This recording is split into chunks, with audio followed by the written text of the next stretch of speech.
sejahtera. Faktor yang saya pilih ialah tekanan emosi dan masalah psikologi. Berdasarkan video, pelaku melakukan vandalisme bukan sahaja kerana ingin merosakkan harta benda awam, tetapi juga sebagai cara untuk melepaskan tekanan, kemarahan dan kekecewaan yang dipendam. Apabila seseorang gagal mengawal emosi atau menghadapi masalah psikologi tanpa sokongan yang sewajarnya, mereka lebih cenderung bertindak secara impulsif sehingga melakukan vandalisme. Pernyataan masalah bagi faktor ini ialah ramai individu masih kurang kesedaran tentang cara mengurus tekanan emosi dengan baik. Kekurangan sokongan daripada keluarga, rakan atau pihak berkaitan menyebabkan mereka memilih tindakan negatif, akhirnya merugikan diri sendiri dan masyarakat.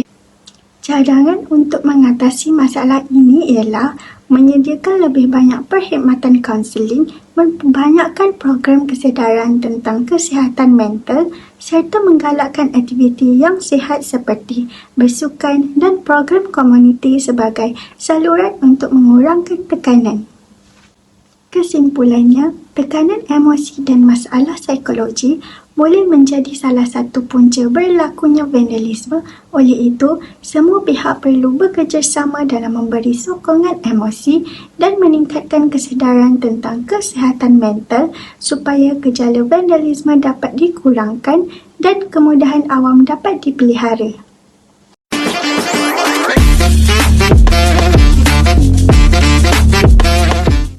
Salam sejahtera, nama saya Putri Syakira binti Megat Sambari. Hari ini saya akan membentangkan tentang refleksi diri saya. Pada pendapat saya, vandalisme di universiti menunjukkan masih ada lagi pelajar yang kurang menghargai harta benda awam. Hal ini menyebabkan kerosakan kepada kemudahan kampus dan meningkatkan kos penyelenggaraan serta pembaikan. Vandalisme ini perlu ditangani bagi memastikan persekitaran kampus kekal bersih, selamat dan kondusif. Sebagai contoh, terdapat pelajar yang menconteng dinding, meja kuliah ataupun papan tanda yang ada di universiti. Tindakan ini menyebabkan kemudahan rosak dan memerlukan kos yang tinggi untuk dibaiki. Pengaruh media dan budaya negatif menjadi salah satu faktor vandalisme.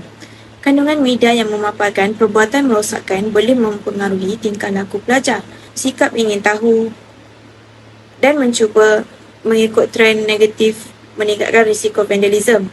Hal ini memberi kesan buruk kepada harta benda, imej universiti dan kesejahteraan masyarakat. Sebagai contoh, ada pelajar yang meniru aksi vandalisme selepas melihat satu video di media sosial yang menganggap perbuatan tersebut sebagai sesuatu yang menyeronokkan atau mendapat banyak tontonan. Bagi cadangan pula, pihak universiti boleh mengadakan kempen kesedaran tentang kepentingan menjaga harta benda awam. Hal ini dapat mendidik pelajar menggunakan media secara beretika. Ibu bapa dan pendidik juga boleh membimbing golongan muda untuk menilai kandungan media dengan bijak. Kerjasama oleh semua pihak untuk membendung budaya vandalisme ini haruslah diambil berat. Sebagai contoh, pihak universiti boleh mengadakan kempen sayangi kampus kita, memasang poster kesedaran dan menganjurkan ceramah tentang kepentingan menjaga harta benda awam. Pengaruh media dan budaya negatif merupakan antara faktor utama vandalisme di universiti. Pelajar perlulah meningkatkan kesedaran dan tanggungjawab terhadap menjaga harta benda awam dengan baik. Penggunaan media secara beretika dapat mengurangkan gejala vandalisme. Kerjasama bagi semua pihak dapat mewujudkan kampus yang selamat, bersih dan kondusif. Jika semua pihak memainkan peranan mereka seperti contohnya pelajar menjaga kemudahan universiti dan menggunakan media secara berhemah, gejala vandalisme ini pasti dapat dikurangkan serta kampus akan kekal bersih, selamat dan kondusif.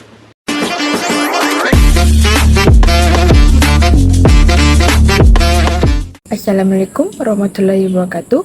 Nama saya Nurajimah binti Muhammad Kasim, nomor matrik 425-3001251.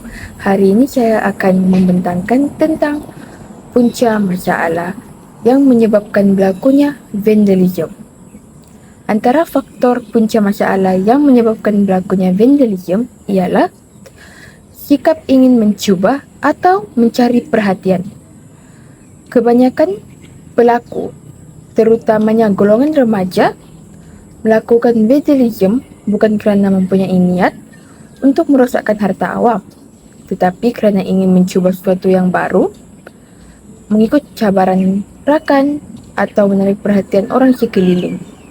Mereka mungkin merasa bangga apabila hasil contengan atau kerosakan yang dilakukan mendapat perhatian atau dikongsi di media sosial.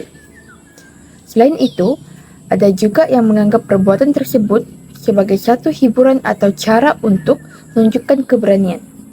Namun, sikap ini memberi kesan yang besar kerana ia menyebabkan kerosakan harta benda awam, meningkatkan kos pembaikan dan menjejaskan imej masyarakat. Oleh itu, sikap ingin mencuba atau mencari perhatian perlu dibimbing ke arah aktiviti yang lebih positif agar gejala vandalisme ini dapat dikurangkan dari golongan terutamanya remaja. Sekian daripada saya.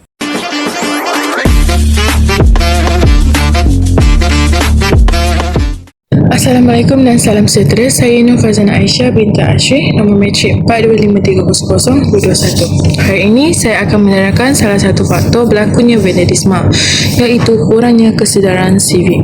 Kesedaran sivik bermaksud sikap bertanggungjawab dalam menjaga kemudahan awam dan menghormati hak orang lain. Apabila seseorang tidak mempunyai kesedaran sivik, mereka akan menganggap harta benda awam bukan tanggungjawab mereka. Oleh sebab itu, mereka mudah melakukan perbuatan seperti mencotek dinding, memecah kerusi, merosakkan papan tanda atau kemudahan awam yang lain. Perbuatan ini bukan sahaja menyebabkan kerugian kepada kerajaan kerana memerlukan kos pembaikan yang tinggi, malah turut menyusahkan dan membahayakan masyarakat.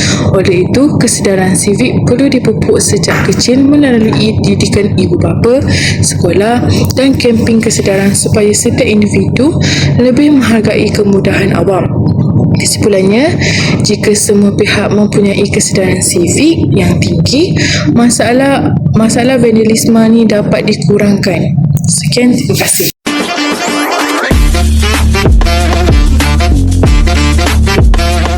Assalamualaikum dan salam sejahtera. Saya ucapkan kepada Dr. Hasdianti.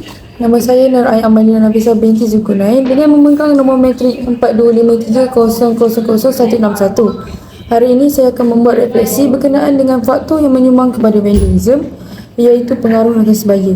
Pengaruh rakan sebaya merupakan salah satu faktor utama berlakunya vandalisme, terutamanya dalam kalangan remaja. Pada usia remaja, mereka mudah dipengaruhi oleh rakan kerana ingin diterima dalam kumpulan. Ada yang sanggup menconteng dinding, merosakkan kemudahan awam atau memecahkan harta benda hanya kerana dicabar atau diajak oleh rakan. Walaupun mereka tahu perbuatan itu salah, mereka tetap melakukannya kerana takut dipulaukan atau ingin dilihat berani. Oleh sebab itu, pengaruh rakan sebaya boleh menyebabkan seseorang terlibat dalam gejala vandalisme. Sebagai langkah pencegahan, remaja perlu bijak, memilih rakan yang baik dan berani menolak ajakan yang membawa kepada perubatan negatif. Dengan memilih rakan yang positif, kita dapat mengelakkan vandalisme dan bersama-sama menjaga harta benda awam.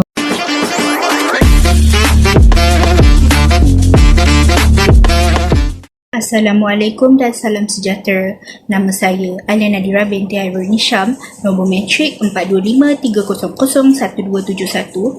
Hari ini saya akan membentangkan tentang refleksi diri mengenai salah satu faktor yang menyumbang kepada vandalisme di Universiti Selangor, iaitu ketiadaan pengawasan. Pada pendapat saya, vandalisme lebih mudah berlaku apabila sesuatu kawasan kurang dipantau. Apabila tiadanya pengawasan daripada segi pengawal keselamatan atau orang sekeliling, segelintir individu berasa lebih berani untuk merosakkan harta benda awam kerana mereka menganggap perbuatan mereka itu tidak disedari. Oleh itu, pihak universiti perlu meningkatkan lagi pemantauan di kawasan yang berisiko, membuatkan rondaan secara berkala serta memastikan setiap warga kampus memainkan peranan dengan melaporkan sebarang kejadian vandalisme. Kesimpulannya, ketiadaan pengawasan merupakan salah satu faktor yang menyumbang kepada vandalisme. Dengan kerjasama semua pihak, saya percaya masalah ini dapat dikurangkan dan persekitaran kampus akan menjadi lebih selamat serta kondusif. Sekian daripada saya, terima kasih.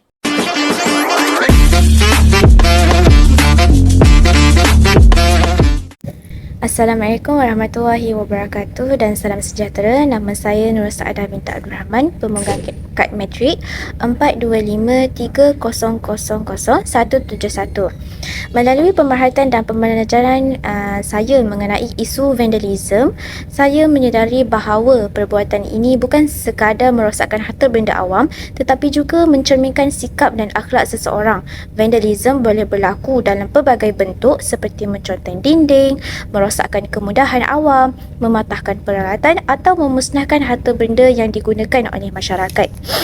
Pada pandangan saya, salah satu faktor utama yang menyumbang kepada vandalisme ialah kurangnya didikan agama dan penerapan nilai murni. Agama mengajar kita supaya sentiasa menjaga amanah, menghormati hak orang lain dan mengelakkan perbuatan yang membawa kerosakan. Nilai murni seperti bertanggungjawab, berdisiplin, menghargai harta benda awam dan bertimbang rasa juga sangat penting dalam membentuk sahsiah seseorang.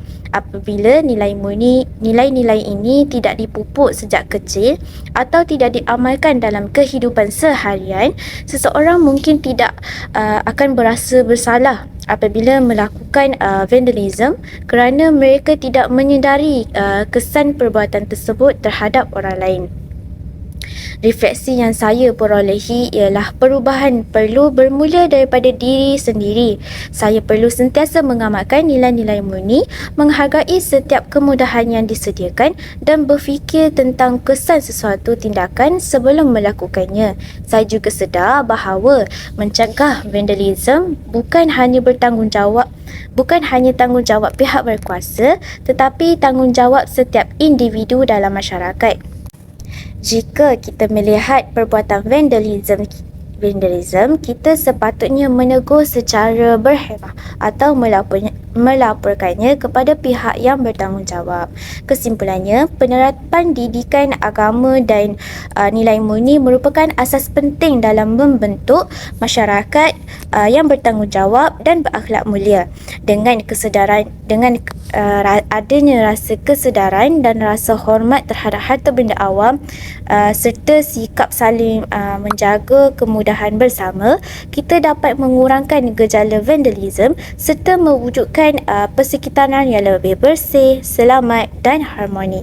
Sekian, terima kasih.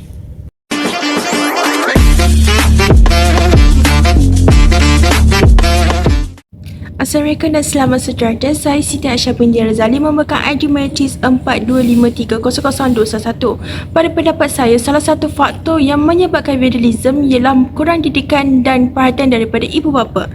Jika anak-anak tidak diajar untuk menghargai harta benda awam sejak kecil, mereka mungkin menganggap perbuatan merosakkan kemudahan awam adalah satu perkara yang biasa. Selain itu, ibu bapa yang terlalu sibuk juga mungkin tidak menyedari tingkah laku anak-anak mereka di luar rumah. Bagi mengatasi masalah ini, ibu bapa perlulah meluangkan lebih banyak masa bersama serta menerapkan nilai murni seperti bertanggungjawab, berdisiplin dan menghormati hak orang lain. Didikan yang baik sejak kecil mampu membentuk sikap yang positif. Kesimpulannya, peranan ibu bapa sangatlah penting dalam mencegah vandalisme. Dengan didikan yang betul, kita dapat melahirkan generasi yang menghargai kemudahan awam dan menjaga harta benda bersama. Sekian, terima kasih.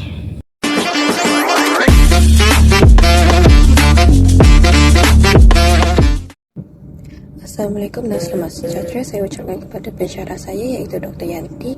Saya Kamila Azrimiti Rizwan, memegang nombor kad matrik 4253002641. Hari ini saya akan membentangkan tentang refleksi diri berdasarkan video pembentangan kami di bawah topik cabaran etika dan kelestarian adab yang bertajuk vandalisme. Saya telah menganalisis satu faktor pencetus vandalisme yang selalunya berlaku di kampus dan dihadapi oleh kalangan pelajar, iaitu prasarana universiti yang usang dan tidak diselenggara. Faktor ini diangkat melalui babak kesan kekecewaan seorang mahasiswa terhadap kemudahan pengiring pakaian yang rosak.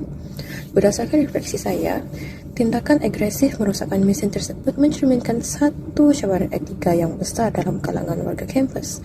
Apabila kemudahan asas gagal berfungsi dengan baik, tanggungjawab pihak pengurusan mulai dipersoalkan.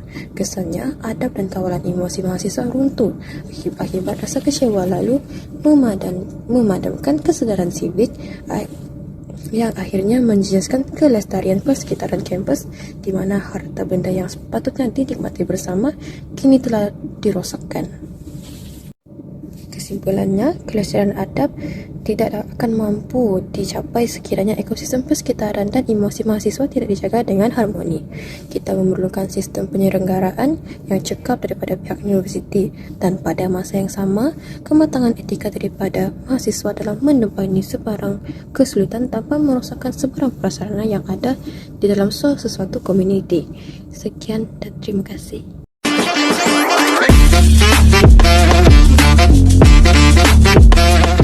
Assalamualaikum dan salam sejahtera saya ucapkan kepada Dr. Hasdianti. Nama saya Nuralia Maisara binti Muhammad Zain dengan memegang nombor matrik 425-300-2021. Pada hari ini saya akan membuat refleksi mengenai salah satu faktor yang menyumbang kepada vandalism iaitu kurang penguatkuasaan undang-undang di Universiti Selangor. Berdasarkan pemerhatian saya, terdapat kesan vandalism di beberapa lokasi seperti kafe, surau, fakulti fair serta dobi. Antara contohnya ialah dinding yang diconteng, pelekat ditampal pada kemudahan awam dan harta benda yang dirosakkan.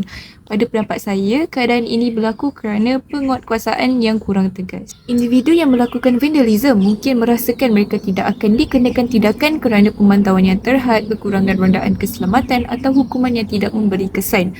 Akibatnya, perbuatan ini berulang dan menjejaskan kebersihan, imej universiti serta keselesaan warga kampus. Sebagai refleksi, saya berpendapat pihak universiti perlu meningkatkan rondaan keselamatan, memasang CCTV di kawasan berisiko, mengenakan tindakan disiplin yang lebih tegas serta menjalankan kempen kesedaran tentang kepentingan menjaga harta benda awam.